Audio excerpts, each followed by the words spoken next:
I have to remind you that the stories that are told are not teaching stories. There's no purpose here for you to espouse some kind of path or way, and there's no truths to be expounded, because you wouldn't be sitting here if you didn't already have that wisdom and knowledge within you. But the question has been asked over these months, what is it that's enacted when stillness and movement come together? And in that process, there have been other questions that have come up for us. And you'll probably have noticed over these last weeks with the stories that have been told, that they do bring up an awareness in us of what it is that comes into action as a law of life when certain elements or certain practices are present for us. So let's see what this story can do for us in allowing us to make a relationship between the two. There was a group of lay people and Buddhist monks gathered at a certain Buddhist temple in the mountains. And the topic of conversation came around to pirates. And this inspired one of the old, pious, and usually very silent monks to speak up and tell his story. And he said, "When I was young, I was wealthy beyond measure. I sailed the 7 seas. I was a pirate." And he said, "One day, I was on my ship with my band of brigands when we noticed that there was another vessel coming up beside us and following us wherever we went. And I looked over and I could see that this vessel was filled with good things. I could see trunks piled up in the cabin windows. And I thought to myself, well, there's probably some fair young maidens there also to be had. But the seas were rough and we were looking for a safe haven. And we came to a little cove where the waters began to be a little calm. And so there was able to be communication between my ship and the other. And when I looked over, I could see that the captain of this vessel was a young man.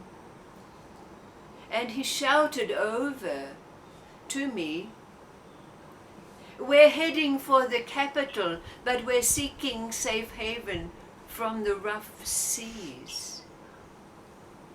And so I shouted back, "Well, why did you follow me?" And he said, "Well, we're afraid of pirates." And I laughed to myself, because I and my band of ne'er-do-wells could hardly wait for the moment when we could board this ship. So we waited for an opportune moment. But when I looked over at this vessel, along with the young, rather spunky captain that was on board, I noticed that sitting on the top of the cabin roof was a little monk chanting the Lotus Sutras.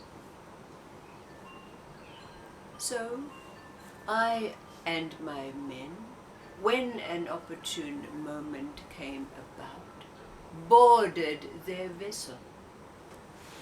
Well, the women and the men wept and wailed, begging for their lives. But I had no pity, as my men had no pity, and we began to toss them overboard.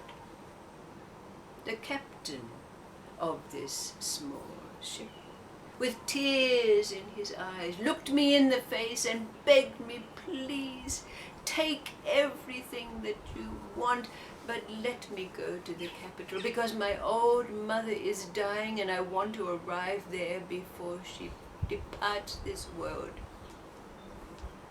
I had a moment of pity for him, but then I looked around at my men and they wouldn't have abided anything like this. So I said, overboard with him. So they tossed him overboard. But then it came to the little monk. And he too was weeping. He had the Lotus Sutra in a little satchel around his neck. And I said, over the board he goes. And so he was tossed into the ocean with all the others.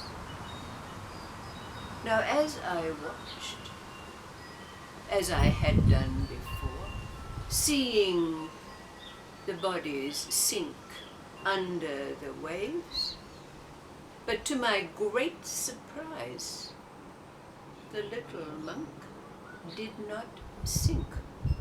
He held the Lotus Sutra above his head in his satchel, and he seemed to rise up above the waves. And as I watched, I saw two beautiful young children with rods, one holding his chin up out of the water and the other holding the arm that held the sutras. So as I watched, I asked my men, do you see those children? They said, we see nothing. But in that moment, I felt great awe and pity. So I decided to fish him back in. So I put in a rod and I pulled him back on board. And I said to him, who are those two children who are with you? He said, what children? I have no children. I saw no children. But I said, yes, one was holding your head up and one... Oh, said the little monk, I was determined that I was going to keep the sutra as dry as I could for as long as I could, even though I knew I was drowning. And I did feel that my arm was lighter and lighter, but I saw no children. He said to me, I've been chanting the Lotus Sutra since I was 6 years old. And I have been heading to the capital to seek ordination because in my hometown, ordination was refused to me. And I had a thought. I needed to accompany this little monk. And I said to him, I'll take you to the capital. But he said, I no longer want to be ordained. I just want to go home. So I said, well, I'll take you home. Well, my men thought that I'd lost my mind. They insisted and begged that I don't do this, that I should continue to go with them. But something in me knew that I had to accompany this little monk. So I did. And this is the monastery to which we came. And I've been in this monastery ever since. And ever since then, I too have been chanting the Lotus Sutra.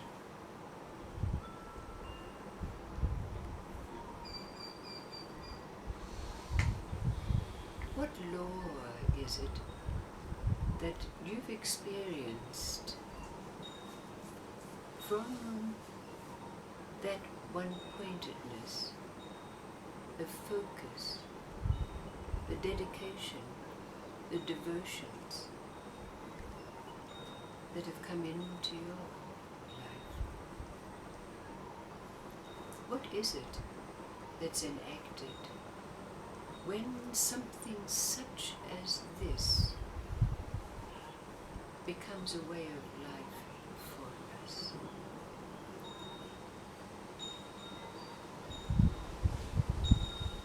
These are laws that clearly can be recognized, even though in a story such as this, we see that there seems to be terrestrial elemental, angelic intervention. Is it?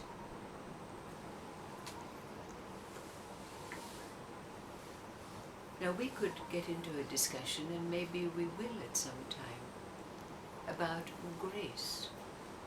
But we're talking about laws now. How does it work? What have you experienced in your life relative to the periods of your life when you've been aware of something happening, when you've dedicated yourself, or been willing to change, or been catapulted into some new way of perception by an event in your life? These are laws. They're not random things. And we need to know how these laws work. Sure, we can go on without knowing the laws. But in the situation in which you now find yourself, where you're called upon in moments to respond to the call of someone's soul, this is what you bring forth. And in so doing, you enact that law which becomes manifest when stillness